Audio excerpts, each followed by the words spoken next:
Assalamualaikum.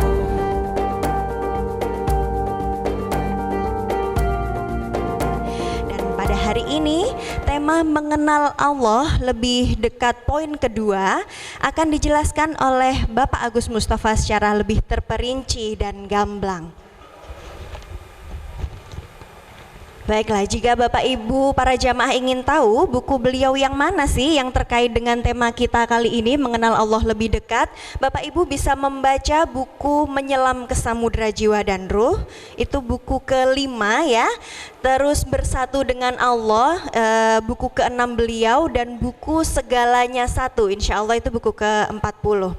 Dan seperti biasanya, sebelum Pak Agus Mustafa memberikan tausiahnya kepada kita semua, saya akan membacakan sedikit lantunan puisi yang ditulis Bapak Agus sebagai enter point pengajian kali ini, yakni dari buku kelima beliau, Menyelam ke Samudra Jiwa dan Ruh. Aku beranikan diri menyelam ke samudra misteri. Untuk apa? Entahlah. Aku hanya ingin bertemu denganmu, wahai sang penuh misteri. Barangkali tak lebih seperti Musa di Gunung Sinai yang kemudian pingsan saat ingin bertemu denganmu. Atau mungkin seperti Ibrahim yang mencarimu di gugusan bintang, bulan, dan matahari, dan menemukan kepasrahannya yang begitu dalam. Atau bagaikan Muhammad yang terpesona di Sidratul Muntaha saat kerinduannya tumpah di haribaanmu. Atau barangkali semua ini tak bermakna apa-apa karena aku memang bukan siapa-siapa. Baiklah, langsung saja kita sambut Bapak Agus Mustafa. Assalamualaikum warahmatullahi wabarakatuh. Oke, Bapak dan Ibu sekalian yang saya hormati, kita akan memperdalam satu pelajaran yang Rasulullah pun dengan wahyu-wahyu yang diturunkan kepada beliau, Allah menurunkan pelajaran ini selama bertahun-tahun, sekitar 13 tahun lamanya. Pelajaran yang sangat mendasar tapi mendalam dan menjadi pondasi bagi proses keberagamaan kita, dan diharapkan menjadi ending dari perjalanan spiritual kita, yaitu pelajaran ketauhidan. Pelajaran ketauhidan ini diturunkan Allah di awal-awal wahyu, ya, Al-Quran 6236 ayat itu ketika periode Mekah lebih banyak menceritakan, memperkenalkan, memahamkan tentang Allah itu siapa, Allah itu bagaimana, interaksi-interaksi dengan Dia yang selalu bersama kita, mendampingi kita, dan seterusnya dan seterusnya. Karena itu saya akan mencoba mendalami ini, menyelam lebih dalam, karena tidak banyak yang melakukan kajian-kajian ketauhidan secara mendalam. Kebanyakan di Indonesia kajian-kajiannya mengarah kepada fikih, ya. Kajian ketauhidan mungkin 1, 2, 3 kali selesai, padahal ini pondasi dari seluruh pelajaran dan aktivitas keagamaan kita. Kalau tauhidnya salah, maka sholatnya nggak ada gunanya, salah. Kalau tauhidnya salah, maka puasanya juga akan ikut salah.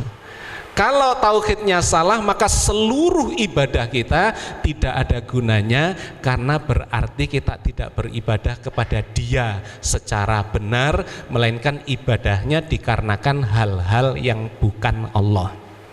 Sehingga dalam beberapa pertemuan ke depan saya akan terus memperdalam ini dalam sudut-sudut pandang yang berbeda, supaya Bapak Ibu mengenal Allah Tuhan kita itu lebih dekat lagi. Bukan hanya mengenal Allah lewat katanya, ya. Ini baru katanya, nanti kita akan terus mendalami, ya, merasakan.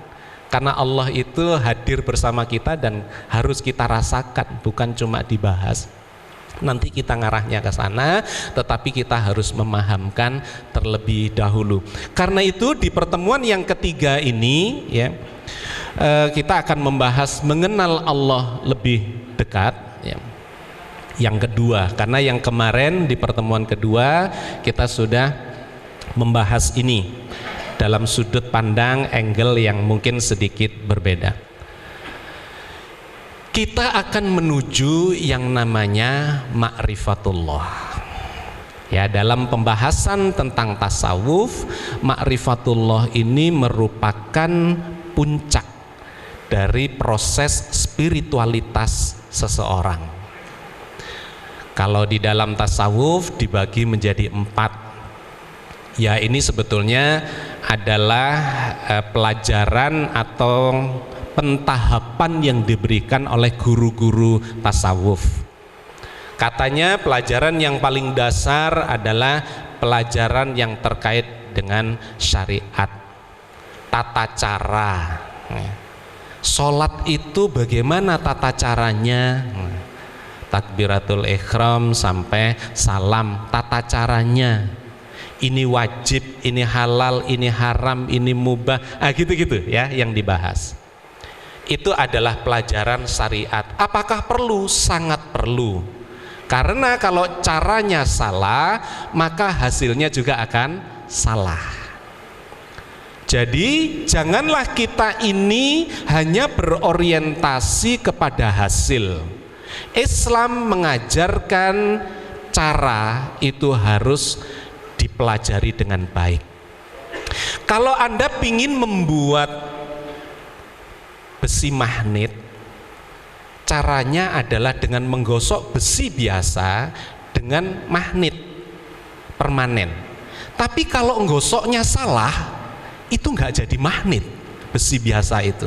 Gimana gosok yang salah itu? Gosok yang salah itu besi biasa digosok dengan magnet ngawur, kanan kiri gesek.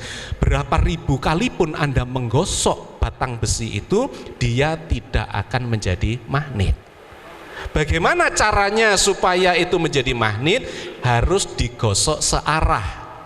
Dari kiri ke kanan, kiri ke kanan, kiri ke kanan, atau sebaliknya kanan ke kiri, kanan ke kiri, kanan ke kiri, berulang-ulang, maka besi biasa itu pun akan berubah menjadi besi magnet. Semakin diulang, semakin banyak gosokannya, maka semakin besar energi yang ditularkan, menjadikan besi biasa menjadi sebuah magnet. Jadi tata cara itu sangat penting dan pengulangan-pengulangan itu sangat penting. Jangan bosen dengan sholat itu kok gitu-gitu saja ya. Loh, di gitu-gitu sajanya itu justru kuncinya. Ya mesti takbiratul ihram, ya mesti baca Al-Fatihah, mesti ruku, mesti sujud, mesti. Justru di pengulangan itu Bapak dan Ibu sekalian akan menumpukan energi, menumpukan efek, menumpukan dampak yang dalam penelitian modern disebut sebagai the power of repetition. Repetition, pengulangan itu ada powernya.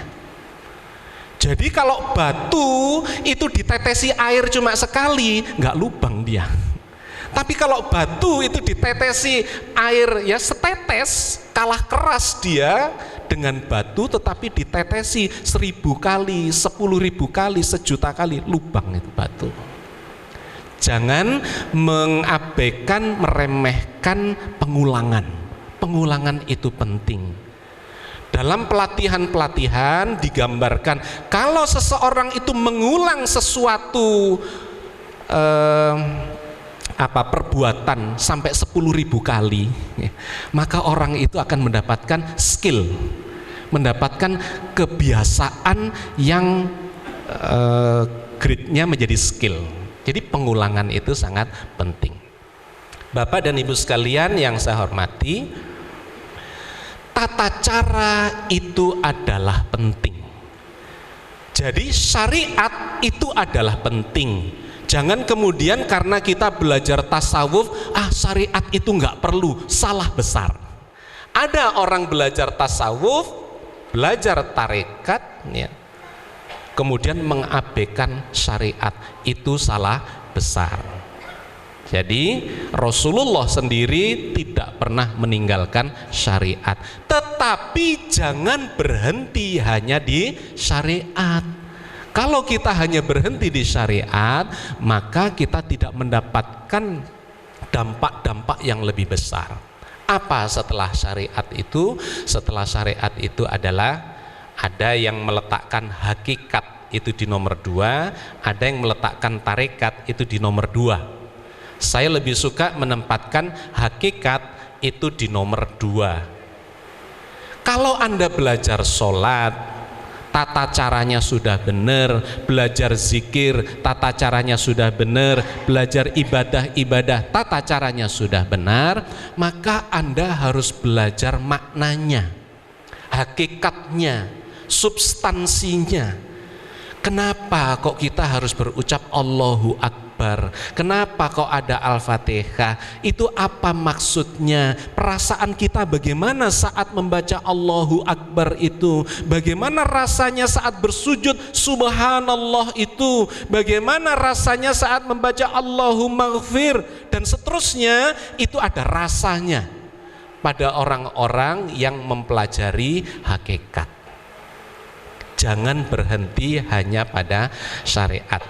Level kedua harus masuk ke hakikat, tahu kenapa kita harus melakukan itu dan maknanya apa, diresapkan dalam jiwa kita.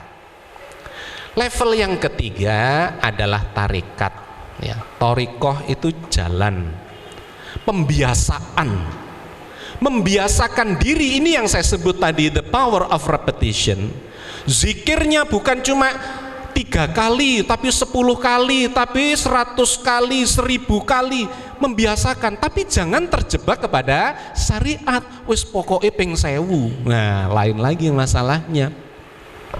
Terjebak kepada syariat, maunya sudah di jalur tarekat, tapi nggak ngerti maknanya, nggak paham maksudnya. Akhirnya apa? Kejar setoran. Ya, berapa? 1000 kali subhanallah, subhanallah, subhanallah, subhanallah, subhanallah, subhanallah, sampai meniren, ya. Nggak dapat. Kenapa? Dia belum dapat hakikatnya, nggak dapat rasanya, hatinya nggak nyambung kepada Allah. Sholatnya sehari 17 kali ditambah menjadi 20, 30, 50 sampai 100 kali, tapi nggak paham maknanya. Maksudnya ngikuti pelajaran tarekat, tapi nggak paham maknanya, nggak ada gunanya. Dia tidak mendapatkan substansi yang sesungguhnya dari pembiasaan tata cara itu yang disebut sebagai tarekat. Ini kalau dinaikkan lagi berulang-ulang, sudah ribuan kali dia jalankan, dia dapat skill yang tadi itu, ya. Kalau diulang berkali-kali, ribuan kali, puluhan ribu kali sepanjang hidup kita, maka dia akan mendapatkan feeling, mendapatkan rasa, mendapatkan suasana kejiwaan yang itu tidak akan dimiliki oleh orang-orang yang sekedar berteori atau baru menjalankan 1, 2, 3 kali, ya. Kalau Anda belajar sepedaan, ya, 1 kali, 2 kali, 3 kali masih ulag-ulig. Tapi kalau sudah ratusan kali, ribuan kali, ya, maka meskipun sudah tidak naik sepeda setahun, Anda masih bisa naik sepeda itu. Sudah tertanam di bawah sadarnya, sudah tertanam di dalam kecerdasan organiknya, bukan cuma di kecerdasan otaknya, tetapi tangannya itu sudah punya kecerdasan, kakinya sudah punya kecerdasan, kebiasaan, refleksnya itu sudah terbentuk. Kayak orang belajar silat, belajar bela diri, kalau itu diulang-ulang terus, maka refleksnya keluar. Nah, orang yang sudah di tingkat itu, maka dia akan merasakan kehadiran Allah dalam seluruh kesadarannya.